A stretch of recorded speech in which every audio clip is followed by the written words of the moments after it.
This is Hidden Killers with Tony Bruschi. A Washington State handyman is the beginning of this story. He's been charged with first-degree murder, kidnapping, and unlawful disposal of human remains. But he's really good at fixing a sink. So, because sometimes, it's hard to get a good plumber. A lot of times it's like, okay, they got it done, and then it's like leaking again or something. If this guy was the one who could do it, everybody says, look, when he does his work, you'd have no problems for decades. And I know he did all that, I would probably hire him. As a homeowner and as a woman who I'm not good at repairing things myself. Yeah. I wish I was better. I have friends who are really good at it. I'm not. I really appreciate a good handyman. Yeah. And I've found a guy, he works for a company and they're a little bit pricey, but he's really good. Yeah. So he's been kind of my go-to guy lately. And so I get the importance of having someone you think you can trust. But in this case, it's like the saddest scenario ever. But what if he flat out says, I've been charged with first-degree murder, kidnapping, unlawful disposal of a human remains after authorities, they figured out I tortured a guy. If he told me that up front, I'd be like, I'm sorry. You were a great handyman. I could no longer use your services. In a really polite way. But with right up out of the gate, he's just like, I did all this, but look at my reviews. I mean, you can't argue with that, can you? And you're like, then I would make up some bullshit story like 1,000 5-star reviews. Like he can oh my God. Well, I'm glad you told me about that stuff. I mean, do you have any interest in doing that here? No, just want to fix your stuff. Come on in.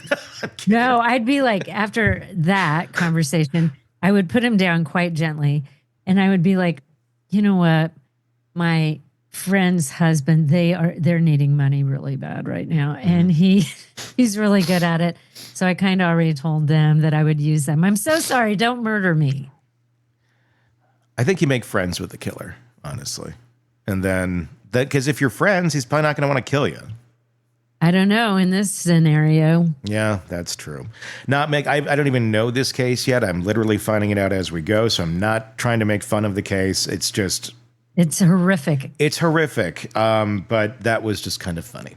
Okay. So this guy is charged with murder, kidnapping, and unlawful disposal of human remains after authorities say he tortured and killed an 82-year-old woman before concealing her body in concrete beneath a shed on another property. Okay, if I found out that part, I'd be out. That was the deal breaker part. That's the deal breaker part. An 82-year-old woman you're doing this to? No. 42-year-old woman, you would be like, no, I'm kidding. I'm kidding. No. Oh my God. So concealing her body in concrete beneath a shed on another property. Hey, you got that murder she shed in your backyard. Is there a concrete base to it, or is it There is. Oh, hell. And it's not even good. And it's got some engravings on it. Like so somebody wrote, like with a stick, they wrote into the cement. Yeah, what did they say? It was like the date of it or something? Like a child's handprint? No. Because it's like you think, isn't it names? Two names. Yeah, it's probably like the kids. Go look at it now. Yeah. We've done that at places where we've done the concrete and then like the kids put their hands in them. Yeah, but it makes you think. When you look at my murder she shed, which if nobody knows this, I have 2 sheds in my backyard. One's really nice.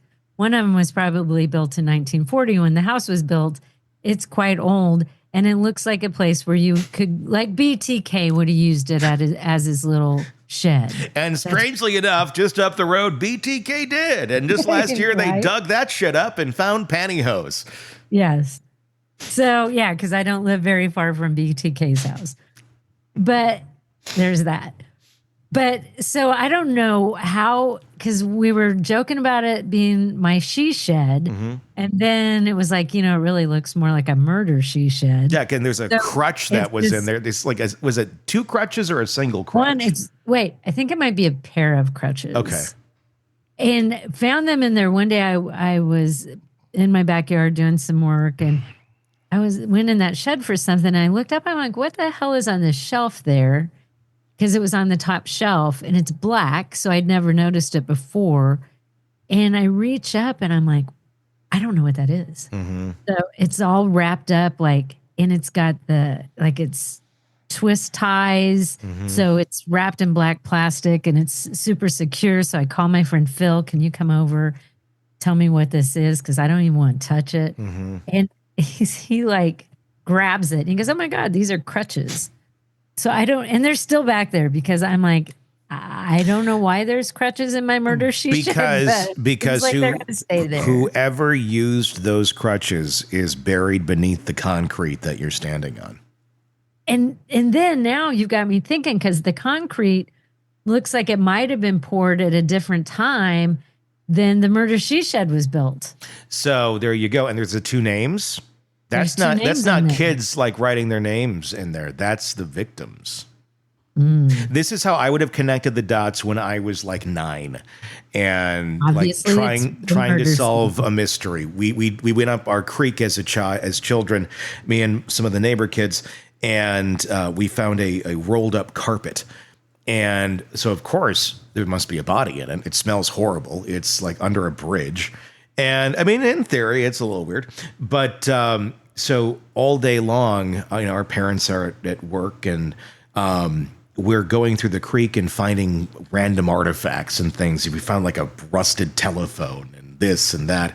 And then we put the whole thing together like a Dateline episode. And this is pre-Dateline of here's what happened. Or we're little investigators. The phone was used for this. The rope was used for that and this and that.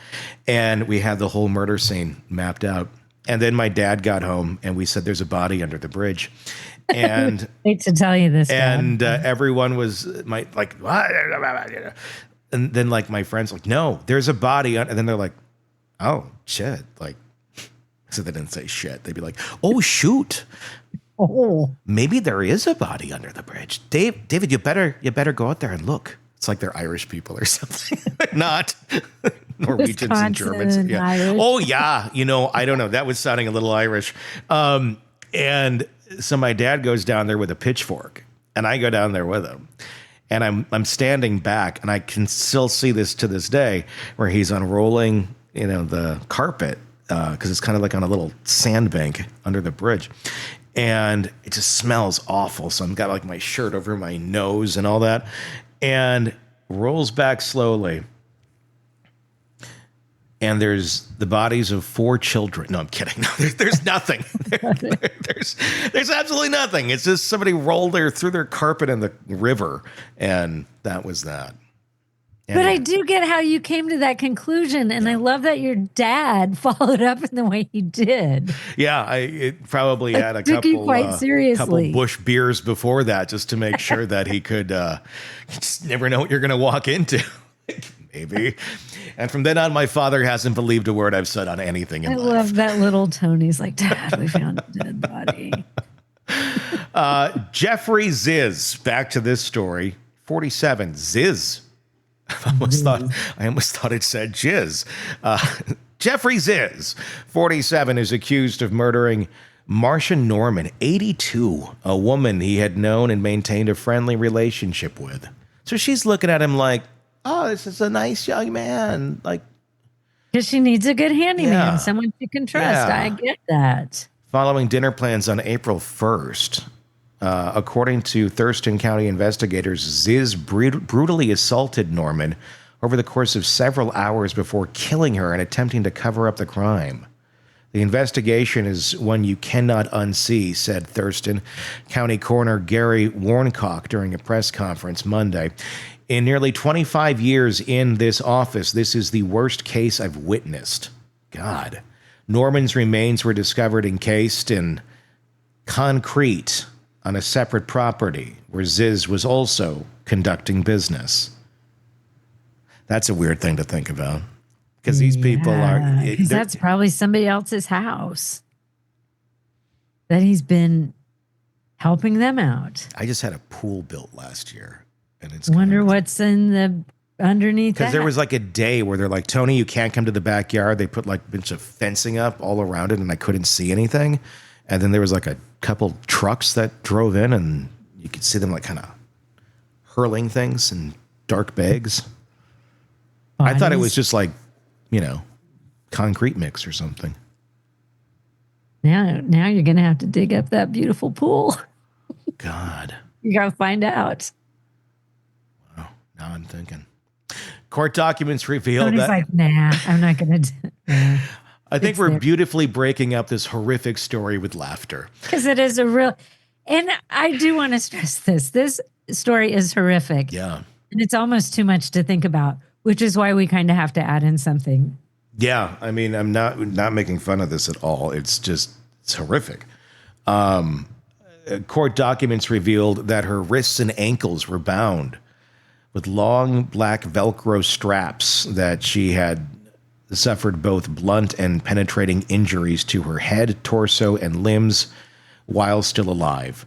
This was not a quick or painless death, Warnock said, explaining that Norman's onset from injury to death was not instant, it was hours. Authorities suspect a pneumatic... Oh, no, Jesus this is the part I Christ. can't... La, la, la, la, la, la, la. I can't even think about that. I'm like, you ever get like just the shivers? Yes. That's why I had to talk over you right then. I'm sorry. I don't know that I want to read that sentence. No. A nail gun was used. That's all I'm going to say. Zizz, who was already in custody on unrelated charges. I wonder what he was in custody for. I don't want to know. Oh, wait. It says... Was arrested following a series of investigative breakthroughs. License plate recognition cameras recorded his vehicle near Norman's home during the early morning hours of April 2nd, despite his earlier claim to police that he had left her home the night before at 9 p.m. He later failed a polygraph test and requested an attorney during a second police interview. A deeply disturbing piece of evidence came in the form of a 5-page typed letter discovered during the investigation. The document described a detailed plan for a burglary, a sexual assault targeting a female customer. Sheriff Derek Sanders said there were similarities between the letter and the case against Norman, though details are still being withheld due to the ongoing investigation. Adding to the chilling nature of the case, Norman had previously told family members about a troubling encounter with Zizz. Earlier this year, she reportedly awoke to find him standing at the foot of her bed. She confronted him and made it clear their relationship was to remain professional. Zizz later admitted to the incident, telling detectives he had romantic thoughts about her. Thurston County prosecuting attorney John Thiemann stated that while he was not yet prepared to conclusively label the crime as torture, the injuries were consistent with torture. An arraignment for Zizz is scheduled for May 6. During a court appearance on April 21st, a judge ordered that he be held without bond. This is a horrifying, calculated, and deeply personal crime, Sheriff Sanders said. We owe it to Marcia and her family to ensure justice is served. Holy shit, that's one I had. Like, it's hard. You don't hear cases often. You're like, haven't heard that one before. She's 82. But you know that incident when she woke up and he's standing at the foot of her bed, that is so creepy that I'm wondering if she kind of downplayed it a little bit to her family, because she still kept using him. I'd have been moving her out. Like, you cannot live. Like, we've got to do something about this guy. He cannot break into your house while you're in bed. You know, and then she kept like report using him to do stuff. And I'm not victim blaming. It's just like, I wonder what the thought process was there. My guess is that he might have been really nice to her, really good, helping her out around there. Maybe they had a friendship, so she didn't feel threatened by him that night. Or maybe he came up with an excuse and said, "Oh, I was just checking on something for you, and I was just going to come in here and tell you, and then you woke up." I mean, maybe some bullshit story like that. But it bothered her enough that she told family members. Yeah. But you know, my mom is around that age, and getting them to leave is really difficult. Yeah. But that is such a troubling encounter to me that he would have done that to her. that just really kind of foreshadows everything. Well, they were planning to have dinner together. Well, this is what he's saying. Oh, though. yeah. You know, so he's like, well, I'm just going to go over for dinner at her house. But he wrote this 5-page letter that kind of describes a lot of what happened. I mean, he's a freaking monster. He is a monster. And to me, to go to this extreme with this poor woman, it just makes he gained me think, her trust, obviously. And what has he done before? Is this the first time he's done something like this? Because it's so extreme. It is. I would be very much looking at any other elderly people that he has, because if this is his thing, and he likes really older women, I'm gonna guess it's not his first round at 47 or however old he is. And to go to this extreme, and this is the first time he's done anything like that. Because a lot of times, there's other things that, if you look back historically, there are things that you see that led up to this. My guess is there are things he's done that people don't know he's done. Yeah. That's one for a deep dive into. That's an interesting. It's so sad. That's a poor family, you know. Like this one just 82 years old, and you know, she'd lived, I'm assuming, a good life and had family, and then for this to happen. Yeah, it's crazy. I just feel bad for all of them. Monsters. Yeah, my God. Son of a I got bitch. nothing more funny, so we're going to end it on a dark note. Yeah, just horrible. Craving non-stop true crime updates? Press subscribe now and get the latest cases, analysis, and expert commentary delivered straight to your feed. Only from the Hidden Killers podcast and True Crime Today. She was a doting mother, the kind who baked cookies, made the best homemade Halloween costumes, and never missed a PTA meeting. The perfect mom. Until the police found something buried in the backyard. A secret she kept for years. A secret she thought would never come to light. The neighbors gasped. Not her. She's so nice. But people forget. Monsters don't always look like monsters. Some wear aprons. Some tuck their kids in at night. And some hide their darkest deeds in places they think no one will ever look. If only someone had heard the warning signs, had recognized the patterns from an eerily similar case on Hidden Killers with Tony Bruschi. If they had only subscribed to True Crime Today Premium Plus on Apple Podcasts, they could have listened ad-free before anyone else and saved themselves from baking cookies with a serial killer. Instead, well, they won't be RSVPing to this year's PTA meeting. Subscribe now to True Crime Today Premium Plus on Apple Podcasts.